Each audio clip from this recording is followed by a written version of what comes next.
A'udzubillahi minasyaitonirrajim. Bismillahirrahmanirrahim. Assalamualaikum warahmatullahi wabarakatuh. Innal hamdalillah nahmadu wa nasta'inu wa nastaghfiruh wa na'udzubillahi min syururi anfusina wa min sayyiati a'malina. May yahdihillahu fala mudhillalah wa may yudhlilhu fala hadiyalah. Asyhadu an la ilaha illallah wa asyhadu anna Muhammadar Rasulullah allazi la nabiyya ba'da wa la rasula ba'da amma ba'du. Baiklah, di sini saya akan mempresentasikan tugas saya yang berjudul Marotibul Hub atau urutan cinta. Tingkatan cinta. Cinta itu bertingkat-tingkat, tergantung kadar cintanya. Masalah ini mesti dipahami oleh seorang beriman agar tidak salah dalam mencintai sesuatu. Apa batasan dalam mencintai sesuatu? Yaitu yang pertama, hubungan. Hubungan ini tingkatan cinta yang paling rendah, sekedar menjalin hubungan saja, tidak lebih dari itu. Hubungan ini tidak sampai kepada adanya rasa di dalam hati. Hati memandangnya biasa saja, hanya tuntutan hidup saja. Bahkan mungkin berusaha untuk memandangnya rendah, sehingga tidak pantas untuk dicintai lebih dari sekedar hubungan saja. Yang selanjutnya, terhadap apa saja yang kita berikan cinta yang rendah ini. Yang pertama, materi. Cinta terhadap materi berada pada tingkat yang paling rendah. Ia hanya sekadar hubungan saja. Memang begitulah Islam memandang dunia, lebih rendah dari bangkai, seperti dalam hadis yang artinya, seandainya dunia pada nilai di sisi Allah Subhanahu wa Ta'ala, walau hanya menyamai nilai sebelah sayap nyamuk, niscaya Allah tidak akan memberi minum kepada orang kafir seteguk air pun. Hadis riwayat At-Tirmizi. Dunia itu seperti bangkai. Mengapa? Hadis Jabir bin Abdillah radhiyallahu anhu berkisah, Rasulullah Shallallahu alaihi wasallam melewati pasar sementara orang-orang ada di sekitar beliau. Beliau melintasi bangkai seorang anak kambing yang kecil atau terputus telinganya atau cacat. Beliau megang telinga bangkai tersebut seraya berkata yang artinya, siapa di antara kalian yang suka memiliki anak kambing dengan bayaran seharga 1 dirham? Mereka pun menjawab, kami tidak ingin memilikinya dengan harga semurah itu. Apa yang dapat kami perbuat dengan bangkai ini? Rasulullah Shallallahu alaihi wasallam kemudian berkata, apakah kalian suka bangkai anak kambing ini menjadi milik kalian?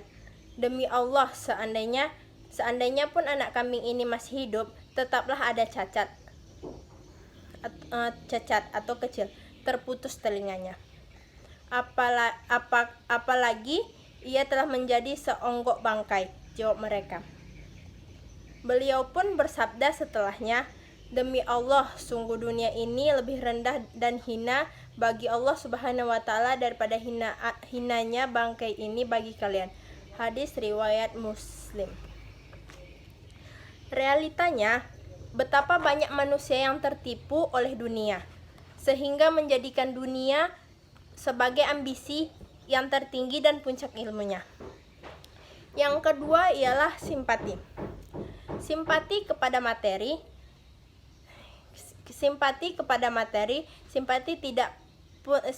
pun tidak, apalagi menjadikan segala-galanya. Kepada siapa kita akan memberikan tingkatan cinta yang kedua ini?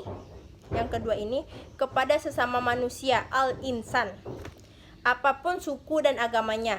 Inilah yang disebut nilai-nilai kemanusiaan. Nilai-nilai yang tegak berdasarkan penghormatan terhadap hak-hak asasi dan kemuliaan manusia. Yang pertama, kebebasan dan kemerdekaan, nama baik dan ekstensinya, kehormatan dan hak-haknya, memelihara darahnya, hartanya, serta kerabat keturunan dalam kedudukan mereka sebagai individu yang bermasyarakat. Yang selanjutnya, berdakwah. Wujud simpati kita kepada sesama manusia adalah mendakwahi mereka. Islam menawarkan kepada manusia nilai-nilai kemampuan yang akan membawa manusia kepada peradaban yang tinggi, yaitu yang pertama ilmu, dan yang kedua amal, yang ketiga kebebasan, yang keempat musyawarah, yang kelima keadilan, dan yang keenam persaudaraan. Yang ketiga selanjutnya curhatan hati. Curhatan hati, meskipun kita bersimpati kepada manusia, tetapi untuk cinta yang sampai ke tingkat curhatan hati, hanya diberikan kepada sesama muslim. Allah sangat tegas melarang untuk menjadikan teman kepercayaan orang-orang yang di luar kalangan kita atau luar muslim. Mereka tidak menghenti-hentinya menimbulkan kemudaratan bagi kita. Mereka menyukai apa yang menyusahkan kamu, telah nyata kebencian dari mulut mereka, dan apalagi disembunyikan oleh hati mereka lebih besar lagi. Ini arahan Allah Subhanahu wa Ta'ala yang sangat jelas. Curhat kepada orang kafir sama saja membuka aurat dan kelemahan kita kepadanya. Sasaran tembak. Yang kedua adalah ukhuwah Islamiyah. Konsekuensi dari cinta kepada sesama muslim adalah menjalani ukhuwah Islamiyah.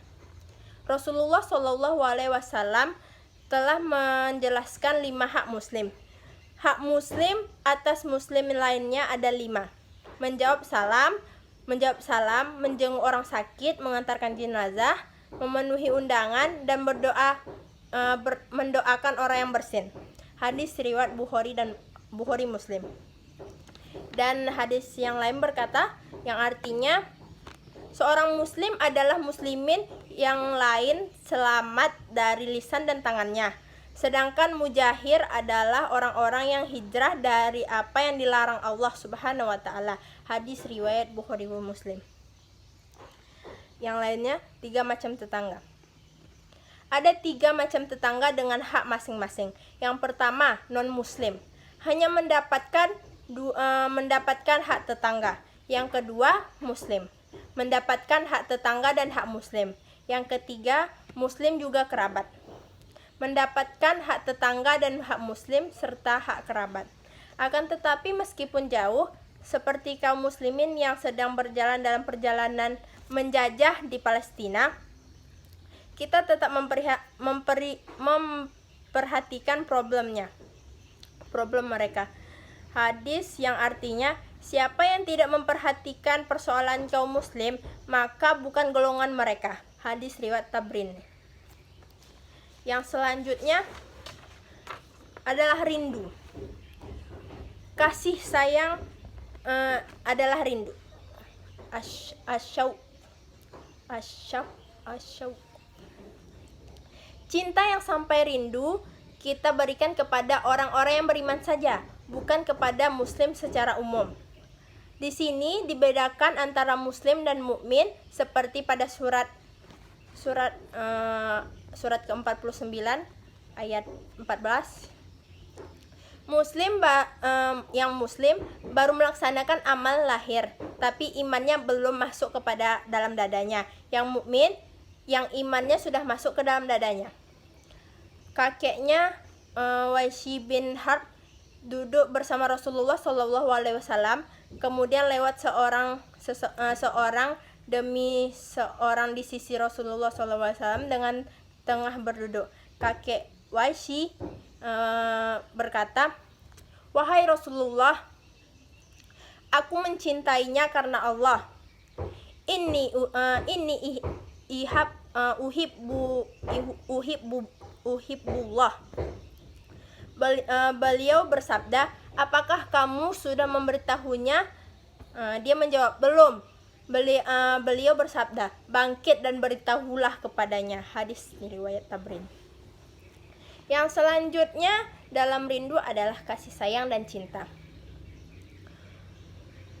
Kepada orang-orang beriman kita berikan kasih sayang dan cinta kita.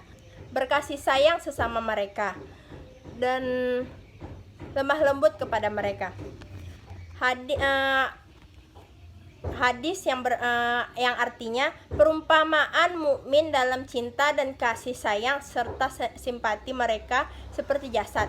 Bila salah satu anggota dalam badannya sakit, terasa sakit oleh seluruh badannya dengan susah tidur dan panas. Hadis riwayat jumhur ulama. Yang selanjutnya, sikap lain. Sikap lain terhadap orang-orang beriman adalah merendahkan diri kita di hadapan mereka. Bahkan Rasulullah SAW diperintahkan untuk merendahkan dirinya kepada para pengikutnya dari kalangan orang-orang yang beriman. Ada 3 tingkatan realisasi dalam cinta kita kepada mukmin. Yang pertama, selamat hati kita dari berbagai penyakit hati kepada mereka seperti ghil, kid, dan hasad. Ini tingkatan yang paling rendah. Yang kedua, mencintai mereka seperti yang mencintai diri kita. Ini yang pertengahan. Dan yang ketiga, mengutamakan mereka meskipun kita sendiri memerlukannya. Ini yang paling tertinggi. Yang selanjutnya atau yang kelima adalah mesra. Cinta yang sampai mesra kita berikan kepada Rasulullah SAW dan Islam. Orang yang mesra itu kemana saja kekasihnya pergi, ia ikut, tidak mau berpisah darinya. Begitulah cinta kita kepada Rasulullah SAW dan Islam. Kemanapun Rasulullah SAW pergi, kita akan selalu mengikutinya. Yang selanjutnya adalah mengikuti. Surat 59 ayat 7 yang artinya, apa yang diberikan Rasulullah SAW kepadamu, maka terimalah dia, dan apa yang dilarangnya bagimu, maka tinggalkanlah. Dan ada hadis yang artinya, ketahuilah bahwa roda Islam itu selalu berputar, maka berputarlah bersama kitab dimanapun ia berputar. Hadis riwayat Tarbini. Yang selanjutnya, yang keenam adalah cinta yang menghamba. Cinta yang menghamba. Cinta yang tinggi ini, cinta yang paling tertinggi ini hanya diberikan kepada Allah Subhanahu wa taala saja, tidak ada selainnya. Itulah kenapa kemusyrikan itu adalah kezaliman yang terbesar, karena menempatkan cinta tertinggi kepadanya yang seharusnya diberikan cinta terendah. Menghamba kepada berhala, menghamba kepada sapi, matahari, bulan, dan bintang. Orang-orang Nasrani menempatkan Nabi Isa alaihi wasallam kepada posisi cinta yang menghamba ini. Begitu pula bagian orang Yahudi menempatkan Uzair ini kepada karena Rasulullah SAW melanggar, para sahabat untuk mengkultuskan dirinya seperti sikap yang Nasrani tadi. Antisipasi Rasulullah SAW. Hadis yang artinya, jangan memujiku seperti pujian Nasrani kepada Isa bin Maryam. Aku hanyalah hamba Allah dan Rasulnya. Hadis riwayat Ahmad. Ini merupakan antisipasi Rasulullah SAW agar terjebak kepada cinta yang berlebihan kepadanya, sehingga memposisikan beliau di posisi Tuhan.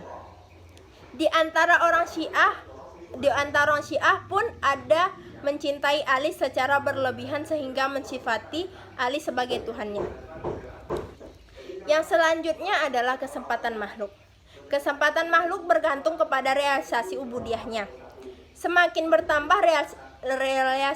realisasi ubudiyahnya kepada Allah, maka semakin bertambah kesempurnaannya, dan derajatnya akan jatuh apabila menyangka bahwa dirinya tidak perlu melakukan ubudiyah kepada Allah Subhanahu wa taala, bahkan kemudian menjadikannya. Mungkin hanya ini yang dapat saya sampaikan, lebih kurangnya saya mohon maaf. Kesalahan datang dari saya sendiri dan kebenaran mutlak milik Allah Subhanahu wa taala.